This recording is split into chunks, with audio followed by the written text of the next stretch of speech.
Claves de la semana. Seguimiento de noticias internacionales elaborado por CESTE. Buen día, arrancamos nuestro repaso internacional de noticias con crisis de refugiados, y es que esta semana se publicó el último informe del Alto Comisionado de las Naciones Unidas para los Refugiados. Los conflictos, las tensiones étnicas y las violaciones de derechos humanos provocaron el mayor aumento interanual de número de refugiados en 2022, 108,4 millones de personas, un incremento del 20% en comparación con el ejercicio anterior. El conflicto de Ucrania ha originado el desplazamiento forzoso más numeroso desde la Segunda Guerra Mundial. Desde el inicio de la guerra, al menos 13 millones de personas han tenido que abandonar sus hogares. Del total, 8 millones emigraron a terceros países. Por su parte, los enfrentamientos armados entre el ejército oficial de Sudán y las milicias paramilitares denominadas Fuerzas de Acción Rápida han provocado el desplazamiento de 2 millones de ciudadanos. A esto se suman los conflictos de menor intensidad en Etiopía, República Centroafricana, Chad y Libia, así como la violación sistemática de los derechos humanos en naciones como Afganistán. El informe señala en su mayoría los desplazamientos se producen dentro de las fronteras del propio país y en menor medida hacia los países limítrofes. Respecto a las naciones de acogida, Turquía alberga el mayor número de refugiados, alrededor de 3,8 millones de personas, en su mayoría sirios. En segundo lugar se sitúa Irán, en torno a 3,4 millones, procedentes en gran mayoría de Afganistán. Por último, el director de ACNUR, el italiano Filippo Grandi, mostró su preocupación por el endurecimiento en numerosos países del marco normativo que regula la inmigración, una tendencia que está conduciendo en algunos casos a un hostigamiento y criminalización de los refugiados. Y el gobierno de Gabriel Boric está tomando medidas para fortalecer la seguridad del país después de los 3 ataques perpetrados en 5 días en distintas partes de Chile. Se ha convocado una reunión entre los poderes ejecutivo, legislativo y judicial para acelerar las investigaciones. Los atentados, cuyos blancos han sido 2 torres de alta tensión y un puente ferroviario, han sido reivindicados por el grupo anticapitalista Movimiento 18 de Octubre. En el texto divulgado critican en duros términos tanto al Partido Republicano, la fuerza conservadora que ganó las elecciones para consejeros constituyentes, como al presidente Boric por perpetuar los abusos sistemáticos del sistema capitalista. Por la tarde, sin embargo, a través de una cuenta de Twitter, la misma agrupación rechazó su participación en los atentados. El gobierno también planea realizar modificaciones a la legislación antiterrorista para fortalecer su eficacia.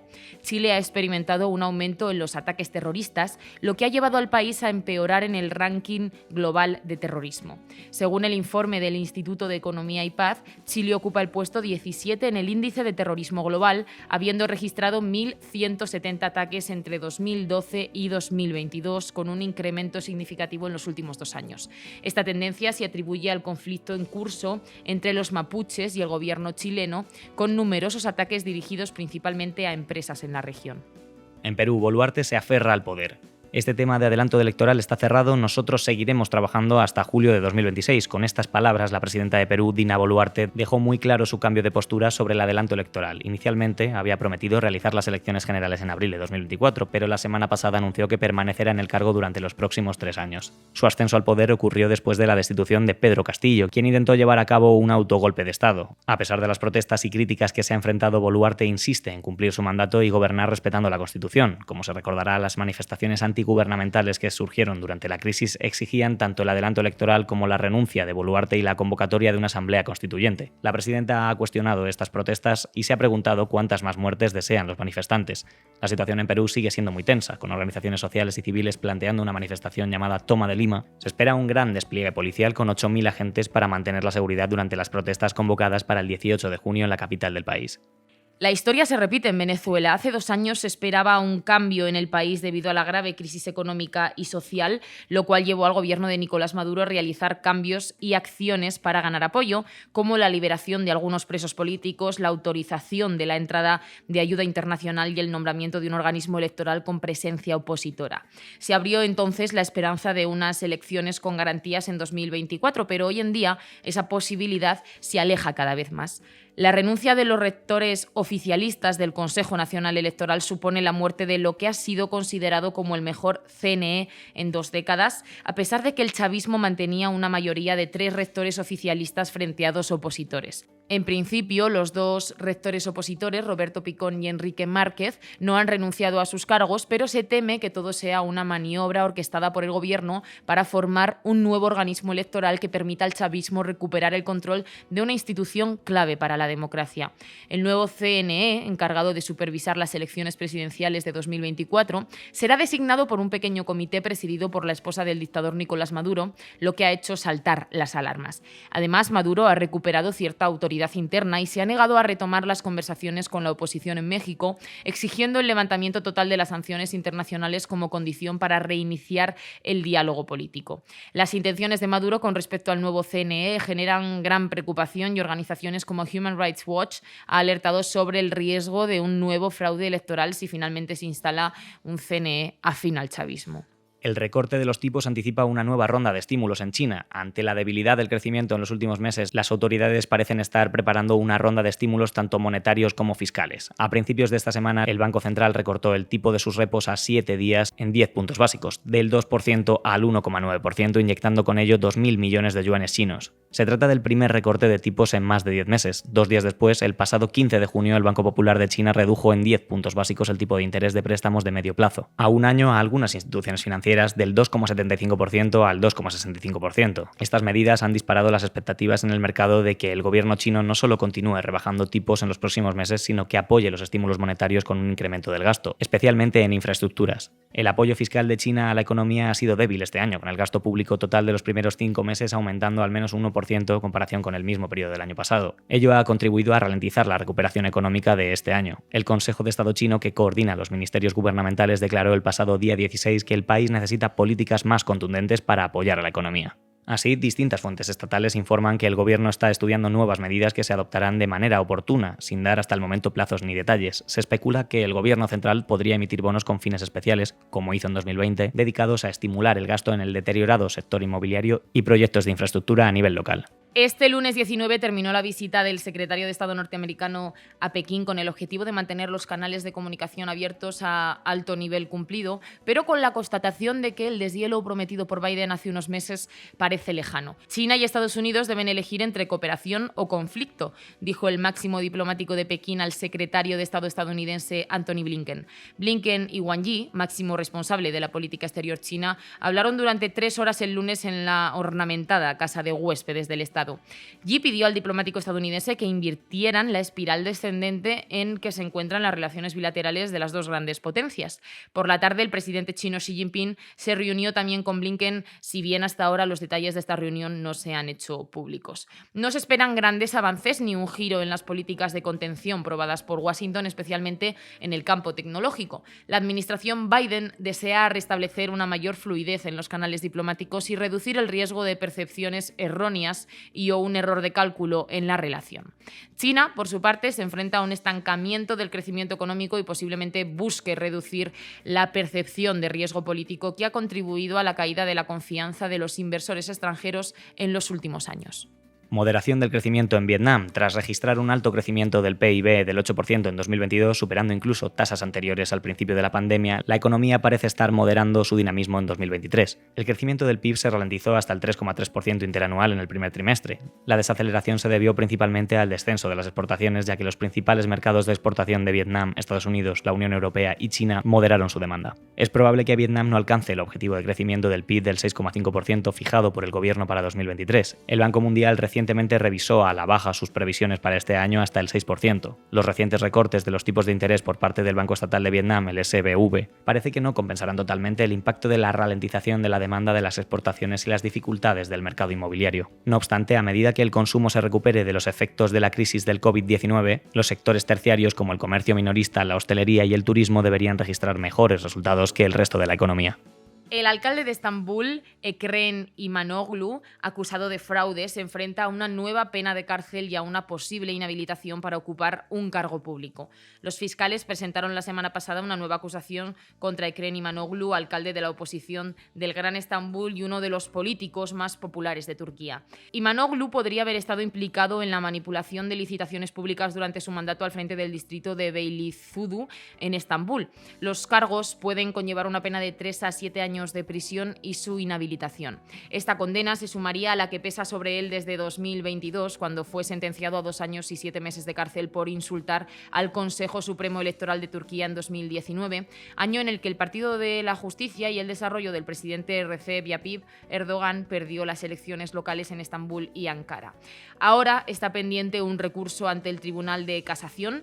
Tras vencer las elecciones presidenciales y parlamentarias de mayo y asegurarse el puesto 5 años más, Erdogan tiene la vista puesta en recuperar Estambul y Ankara, que el AKP perdió en 2019. Cumbre bilateral entre Qatar e Irak. La cumbre bilateral celebrada la semana pasada en Bagdad concluyó con la firma de varios memorandos de entendimiento, lo conocido como MOU, para reforzar la cooperación entre los dos países en áreas estratégicas. Asimismo, se cerraron acuerdos de inversión valorados en más de 9.500 millones de dólares. La compañía qatarí UCC Holding desarrollará 2 centrales eléctricas con una capacidad conjunta de 2.400 megavatios. Estas infraestructuras contribuirán a reducir la enorme dependencia de Irak de las importaciones de electricidad procedentes de Irán. Actualmente representan más de 1/3 del total. Por su parte, la empresa con sede en Doha, Steedmar Holding, invertirá 7.000 millones de dólares para la construcción en Irak de hospitales, complejos residenciales, escuelas, centros comerciales y hoteles 5 estrellas con un total de 10.000 habitaciones. La cercanía entre los dos países no es nueva. La empresa estatal Qatar Petroleum participa en varios proyectos de hidrocarburos situados en la región iraquí de Basora. Estos acuerdos suponen una reorientación del apoyo financiero proporcionado por los estados del Golfo a otros países de la región, donde la ayuda directa se ha sustituido por la inversión en proyectos de infraestructuras o la entrada en el capital de empresas públicas.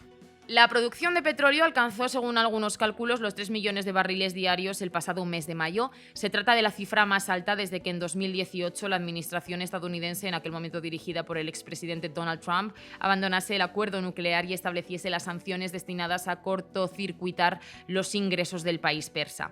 Respecto a las exportaciones, se estima que se situaron el pasado mes de mayo en un intervalo de entre 1,5 y 1,9 millones de barriles al día de crudo. Fuentes del sector señalan que el aumento de la producción podría sugerir un control más laxo de las sanciones por parte de Washington, una supervisión menos estricta que coincide con la reanudación, según algunas especulaciones, de las conversaciones entre Estados Unidos e Irán para alcanzar un nuevo acuerdo nuclear. En cualquier caso, cabe recordar que las exportaciones de petróleo iraní, principalmente China, Siria y Venezuela, se realizan en mercados paralelos opacos donde la información es escasa. El buen comportamiento de la industria de hidrocarburos de Irán podría forzar a los principales miembros de OPEC a aprobar en las próximas semanas un nuevo recorte de las cuotas para drenar este exceso inesperado de la oferta de crudo.